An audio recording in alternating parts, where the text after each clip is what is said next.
কি হবে কিয়ামতের দিন হিন্দুদের সাথে? শুনলে আপনার শরীরের পশম দাঁড়িয়ে যাবে। তো কিয়ামতের দিন হিন্দুদের কি হবে এবং কিভাবে তাদের হিসাব নিকাশের দিন শুরু হবে, সম্পূর্ণ বিষয়গুলো জানার জন্য ভিডিওটি শেষ পর্যন্ত মনোযোগ দিয়ে দেখুন, যেন এটি গুরুত্বপূর্ণ অংশ বাদ না যায়। প্রিয় বন্ধুরা, যখন কিয়ামতের সব ছোট ও বড় নিদর্শনগুলো পূর্ণ হয়ে যাবে, তখন কিয়ামত শুরু হবে। কিয়ামতের শুরুটা হবে সিংগায় ফুঁক দেওয়ার মাধ্যমে।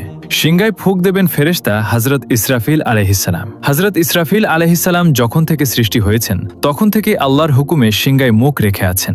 যেদিন আল্লাহর পক্ষ থেকে সিংগায় ফুঁক দেওয়ার হুকুম হবে, সেদিন প্রতিটি প্রাণী মৃত্যুর স্বাদ গ্রহণ করবে। তা পাখি হোক, জন্তু জানোয়ার হোক, জিন হোক, ফেরেশতা হোক কিংবা মানুষ।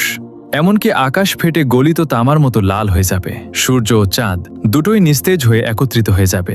তারাগুলো অনুজ্জ্বল হয়ে ছড়িয়ে পড়বে। সমগ্র পৃথিবী আল্লাহ তাআলার ভয়ে প্রচণ্ডভাবে কাঁপতে শুরু করবে। পাহাড় এমনভাবে চূর্ণবিচূর্ণ হবে যে তা ছড়িয়ে পড়া ধুলোর মতো মনে হবে। নদী ও সমুদ্রের পানি আগুনের মতো জ্বলে উঠবে। এই পৃথিবীতে যা কিছু জীবনের মতো অবশিষ্ট থাকবে, সবকিছু ধ্বংস হয়ে যাবে। এমনকি শেষ পর্যন্ত সেই প্রাণ যিনি সিংগায় ফুঁক দিচ্ছেন, অর্থাৎ হযরত ইসরাফিল আলাইহিসসালাম, তাকেও আল্লাহ তাআলা মৃত্যু দেবেন। আর সেদিন শুধুমাত্র একমাত্র মহান রব্বুল আলামিনের সত্তাই অবশিষ্ট থাকবে। এরপর যখন আল্লাহ তাআলার ইচ্ছা হবে, তখন তিনি আবার হযরত ইসরাফিল আলাইহিসসালামকে জাগিয়ে তুলবেন। তাকে আবার সিংগায় ফুঁক দেওয়ার হুকুম দেওয়া হবে। তিনি যখন সিংগায় ফুঁক দেবেন, তখন হযরত আদম আলাইহিসসালাম থেকে শুরু করে কিয়ামত পর্যন্ত যত প্রাণী এসেছিল, তাদের সবাইকে পুনরায় জাগিয়ে তোলা হবে।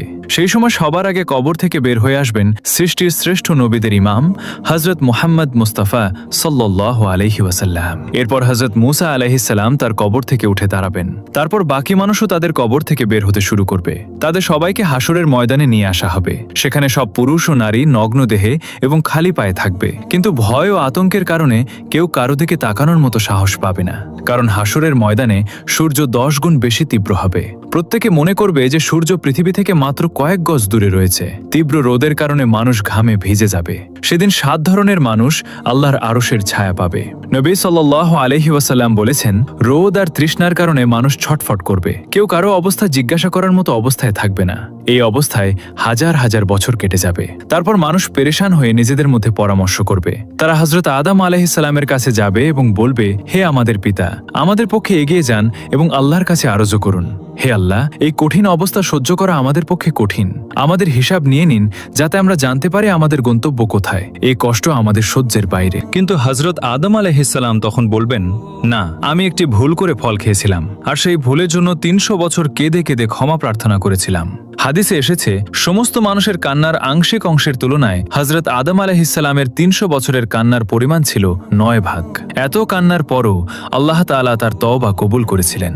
এরপর তিনি বায়তুল্লাহ শরীফ নির্মাণ করেন এবং 30